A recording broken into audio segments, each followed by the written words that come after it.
বাংলাদেশটা কারো বাপের না, সেটা 800 বছর আগে লক্ষণ সেনকে এই দেশের মানুষ যেভাবে বুঝিয়ে দিয়েছিল, 2024 সালের জুলাই এবং আগস্টে শেখ পরিবারকে আবার বুঝিয়ে দেওয়া হয়েছে বাংলাদেশ কারো বাপের না।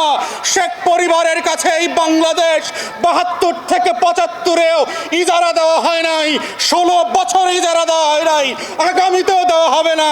যারা ব্যাকডোর দিয়ে আওয়ামী লীগকে পুনর্বাসনের দুঃস্বপ্ন দেখছেন, আওয়ামী লীগ যেভাবে বাংলার ইতিহাসে মুসলিম লীগ হয়ে গেছে, যারা আওয়ামী লীগকে পুনর্বাসনের চেষ্টা করবে, যারা সংস্কারের বদলে বিচারের বদলে আওয়ামী লীগের নেতাদেরকে গ্রেফতার করবার বদলে লুটপাটের রাজতন্ত্র কায়েম করছে, তাদেরকেও মনে করিয়ে দিতে চাই, মুসলিম লীগের ইতিহাস থেকে শেখেন।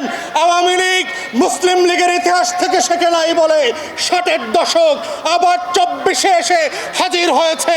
তাই গণ অভ্যুত্থানের স্পিরিট হচ্ছে বাংলাদেশ বদলে দেবার বন্দোবস্ত। গণ অভ্যুত্থানের স্পিরিট হচ্ছে নতুন করে বাংলাদেশকে ফ্যাসিবাদ মুক্ত বাংলাদেশ গড়বার প্রত্যয় তৈরি করা। গণ অভ্যুত্থানের স্পিরিট হচ্ছে সংস্কার এবং পরিবর্তন। গণ অভ্যুত্থানের স্পিরিট হচ্ছে গণতদন্ত কমিশন করে আমার 1700 শহীদের প্রত্যেকটা লাশের প্রতি ফোঁটা রক্তের বদলা নেয়ার বিচার করা। গণ অভ্যুত্থানের স্পিরিট হচ্ছে 25,000 প্রতিবন্ধী এবং আহত মানুষকে বাংলাদেশের উত্তর প্রজন্মের কাছে পরিচিত করিয়ে দেওয়া।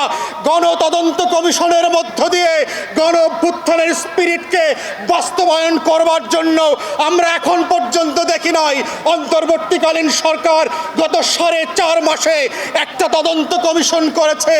আমরা গত 4 মাসে দেখলাম না পিলখানা গণহত্যার জন্য যারা আমরা রাস্তায় রাস্তায় মিছিল করেছি গত বছরগুলোতে, তাদের বিচারের জন্য একটা তদন্ত কমিশন হয়েছে। আমরা এখন পর্যন্ত দেখলাম না গত 4.5 মাসে এই বিচার ব্যবস্থাকে ঢেলে সাজানোর জন্য ন্যূনতম আয়োজন করা হয়েছে। অন্তর্বর্তীকালীন সরকারের উপদেষ্টা আছেন, আমরা মনে করিয়ে দিতে চাই, রাজপথের লড়াইকে ভুলে যাবেন না।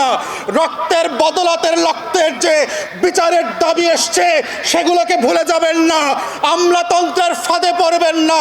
রাজনৈতিক দলের বাটপারি আর নির্বাচনের যে গণদাবি আসছে এগুলোর মধ্য দিয়ে যেন বিচারের দাবিগুলো হারিয়ে না যায়। তাই আমরা আশা করছি বাংলাদেশের ইতিহাস বদলে দেবার যে লড়াই 24-এ হয়েছে এর প্রত্যেকটা পরতে পরতে বাস্তবায়নের দায়িত্ব আপনাদেরকে নিতে হবে। না হলে ফ্রেঞ্চ রেভলিউশন থেকে, রুশ বিপ্লবের ইতিহাস থেকে শিক্ষা নেবেন। আপনারা এবং আমরা গিলেটিনের নিচে আছি, বিচার করবেন, না হলে আমরাই বিচারের মুখোমুখি হব। এই বাস্তবতা ভুলে না গিয়ে বাংলাদেশে নতুন বাংলাদেশ গড়বার যে লড়াই, সেই লড়াইতে আপনারা লড়াইয়ের মতো করে সামিল হবেন।